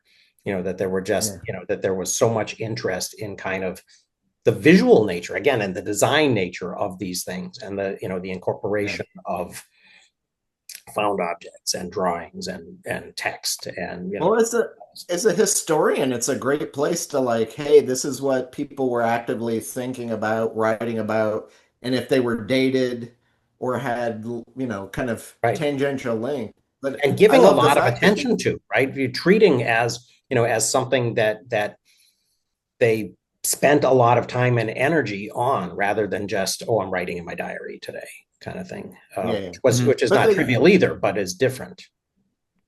But they give you an idea too of what people were reading and doing in the rest of their daily lives outside of it. Yep. I kind of like the fact that a lot of them are now digitized in different places. So if you want to see Henry David Thoreau's Commonplace and compare it with his journals and diaries, and then link that to what he was actually writing in published books, you can see the whole chain of how did he, and with digital search, it's a whole lot easier to try and recreate those links if you want to. Yeah.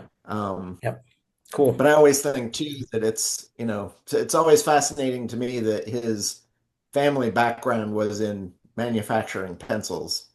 So of course, if you've got your dad manufactures pencils, you're gonna fall pretty easily into a career in writing. Yeah. Yeah. Just pick up what's at hand. If it had been a crayon manufacturer, who knows? Yeah, it would have been a paint manufacturer. He would have been an artist. Who knows? Right. Or a cartoonist or something. Yeah. Well, okay. I'm just glad that even though my dad was a gun manufacturer, that's not my career. Okay. See you next week. Yep. Thanks. Thanks. Take care.